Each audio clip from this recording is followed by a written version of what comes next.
আসসালামু আলাইকুম প্রিয় দর্শক, আপনারা যারা এখনও বিমান ভ্রমণ করেননি কিন্তু করতে চাচ্ছেন তাদের জন্য আজকে আমার এই ভিডিওটি। আশা করি ভালো লাগবে।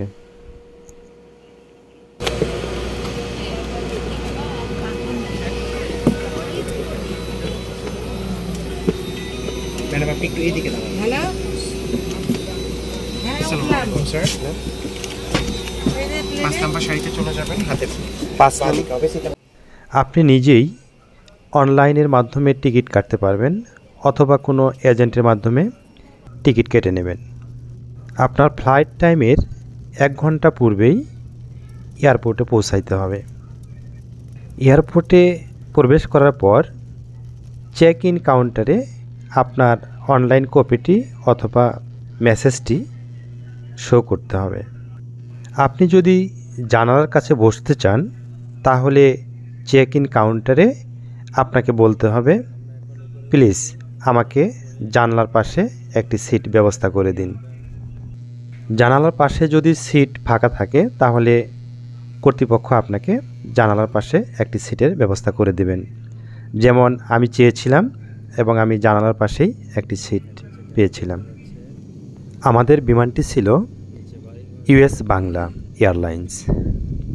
বিমানটি ছাড়ার পূর্বেই পাইলট পবিত্র কুরআন শরীফ থেকে একটা আয়াত পাঠ করে নিলেন।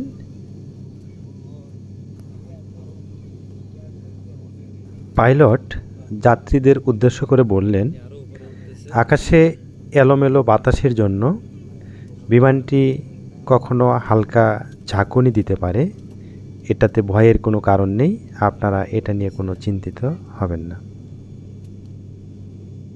বিমান উড্ডয়নের 10 মিনিট পরেই বিমানবালা আমাদের টিফিনের ব্যবস্থা করলেন। একটি করে পানির বোতল আর একটি করে স্যান্ডউইচ আমাদেরকে দিয়ে দিলেন। আমরা এখন পুরো মেঘের উপর দিয়ে যাচ্ছি। আমাদের অনেক নিচ দিয়ে মেঘগুলো প্রবাহিত হচ্ছে। আসলে মেঘ বলতে আমরা বুঝতাম কোনো ঘন বস্তু, বাস্তবে সেটা নয়। এগুলো হচ্ছে ঠিক কুয়াশার মতো। আমরা শীতকালে যেমন কুয়াশা অনুভব করি ঠিক তেমনি। আমরা এখন ঢাকা শহরে চলে এসেছি। আমরা এখন ঢাকা শহরের উপরে। সৈয়দপুর থেকে ঢাকা শাহজালাল আন্তর্জাতিক বিমানবন্দর পর্যন্ত আমাদের বিমানটির সময় নিয়েছে মাত্র 45 মিনিট অথবা 44 মিনিট। বিমানটি আর একটু পরেই রানওয়েতে ল্যান্ড করবে। আমরা আর অল্প কিছুক্ষণের মধ্যেই রানওয়েতে পৌঁছে যাব। প্রিয় দর্শক, আপনারা যারা এখনও বিমান ভ্রমণ করেননি, শখের বসেই হোক বা প্রয়োজনেই হোক ভ্রমণ করবেন, ভালো লাগবে ইনশাল্লাহ। ভিডিওটি দেখার জন্য আপনাদের সবাইকে অনেক অনেক ধন্যবাদ।